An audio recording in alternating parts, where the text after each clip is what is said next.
Okay, welcome back guys. We're going to be working on something completely different this time, Leo's Accord Euro. So what we're going to be working on, we're going to do a cold air intake on the Accord Euro here. It's a CL9 edition. We've bought the HDI intake kit. Let's show you that now. Okay, so here we have the HDI cold air intake. This is how it comes. All the bits and pieces, silicone hoses, clamps, piping, etc., and all the little brackets and grommets, everything you need. Alright, let's get into it. So the first thing we're going to do is pull the front bar off. It's got a little resonator box in there that we need to remove, along with the old air box and all its old piping. But the first thing to take the front bar off, we need to take this radiator support cover piece off, and then we can get to the rest of it.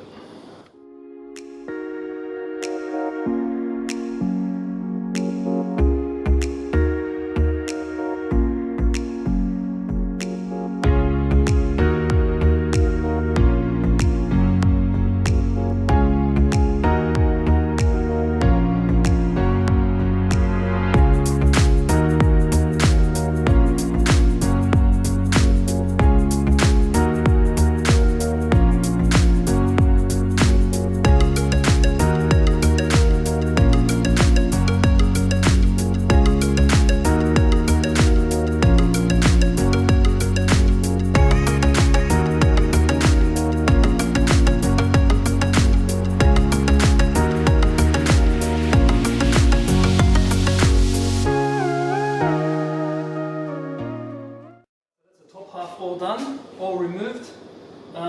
We managed to do it while keeping the battery in there. The main reason I wanted to keep the battery in there is because we've got an aftermarket stereo in there. It's got a heap of settings. I didn't want to go through the trouble of putting all those settings back in there, so if I could do it while keeping the battery connected, I might as well do so. I managed to get that section out, so I don't know what the rest of it involves, but it doesn't look like it needs to come out. Anyway, let's continue.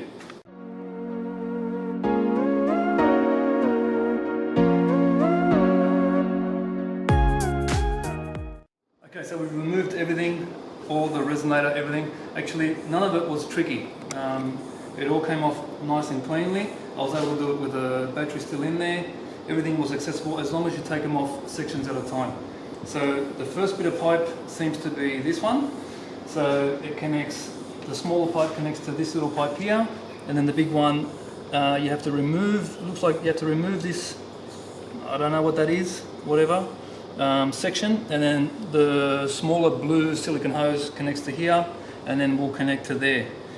The reducer silicone hose, so you can see it's got a little reduction in it, that goes from there to the piping. So the piping is actually bigger than the throttle body opening, so that's how that goes. That'll sit like that, and yeah, we're cooking with gas. Okay, it looks like we've run into our first problem with this HDI kit.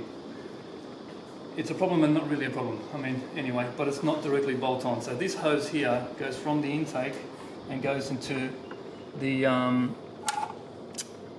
vent for the crankcase. Okay, so that's the only pipe it fits into there. It doesn't fit into this pipe here. This pipe is too small. Now that would have been great. The only issue we have is these sort of clamps that hold on to the coolant line and the vent pipe as well, they're soldered on, they're brazed on. So we're going to have to cut there so we can keep this coolant line, because the coolant line I tried and it doesn't want to bend into this outlet. I could get another length of thinner silicone hose that's the same size as that and run that, but I don't have it at the moment. I shouldn't have to have it. It doesn't have it in the kit, so I'm a little bit disappointed in that.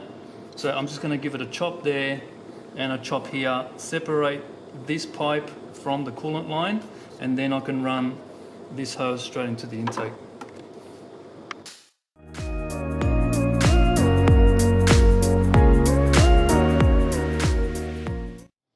Okay, that was a mission and a half. It was actually soldered all the way along, as you can see there. So the brazing had attach the two pipes together. I had to completely cut away and destroy this one to keep this pipe intact. What a pain in my rectal cavity. I'm going to try and just clean this up now so it's all nice and clean, and I'll be able to put this pipe back on.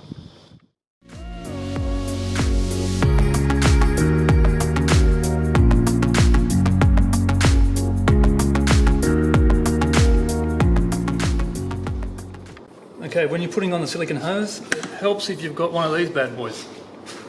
This is a hose cutter. Just make sure you don't accidentally misuse it.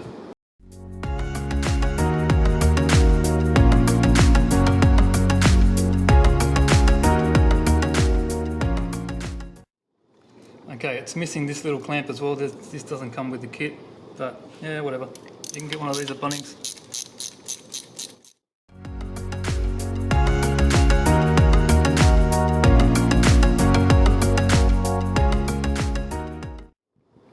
Okay, so we're up to the part we're about to put the second pipe on. So the second pipe, it comes with two spare clamps, and they've got these little funky bracket system where you've got to completely loosen up the worm drive clamp and then open it up and run it through the little bracket, and that helps to mount everything else. So once you've got that there, this bracket will then sit off that bolt here, and then the other bolt goes through there and it clamps onto the actual pipe, which stops it from moving around, which is good for vibration. Okay, with this bolt here, this is the original bolt that used to hold the bottom, the base of the old airbox. You can use them again, but you'll have to put a nut or something under it. I've put a little, see if you can capture it from here, buddy. I've put a little spacer under there like that, so that, because it's got like a shaft area and then thread, and that'll allow it to clamp down.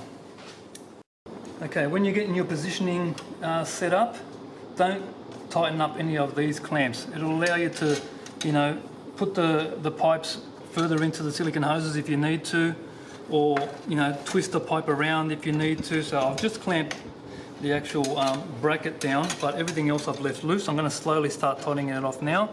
I've got good clearance down here. That's where the old hole was for the resonator.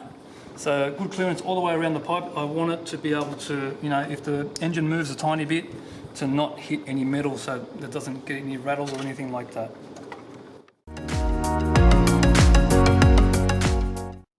Okay, this little bracket here, I couldn't find a bolt to put it against. So even that little sensor screw that's over there, I couldn't make it work. So what I've done, I've just had to bend the angle of the bracket a tiny bit more so that it's a little bit more angled. And then what I've done is I've put a riv nut. Let me see if I can get it. Yes. I've just put a riv nut through, but you can put a nut and bolt system or a self-tapper, whatever works. And that seems to hold the pipe clear of any metal, so it's not going to rub or touch or anything, and it's nice and solid. Okay, the last part. And the last piece of the puzzle is the actual pod filter itself. We've gone the aeroflow because it was a Christmas gift, so we're going to go with that. It's a little bit large, but whatever. More air, more better. And that's it. That's a whole lot done. It fits okay, I guess. You know, there was a few little things that we had to modify to make it work. But in the end, it's all good. All right. Let's put the car back together. Yes, and these actually are the factory plates. What's the chances? And there we are. We're all done. Looks good. Hopefully performs okay. There's a sneaky little bugger in there. Hello. All right, let's go for a drive.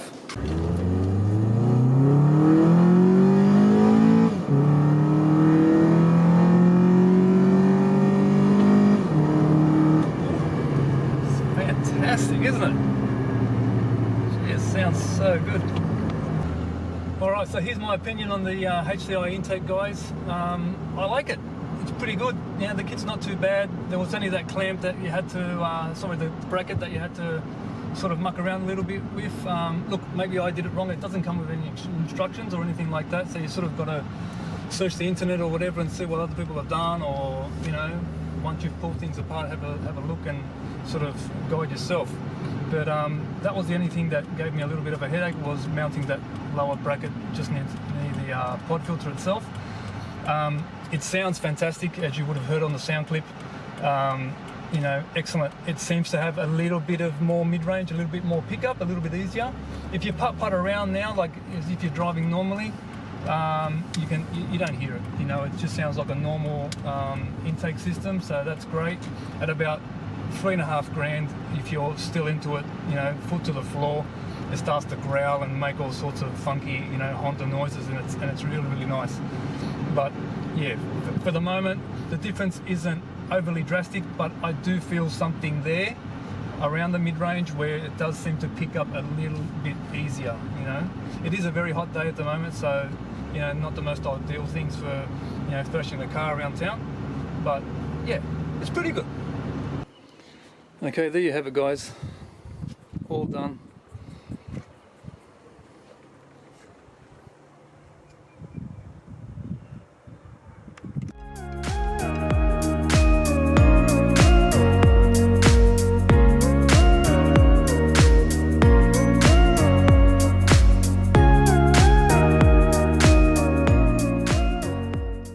Okay, that's it for this episode, guys. I hope you enjoyed that, and on to the next one.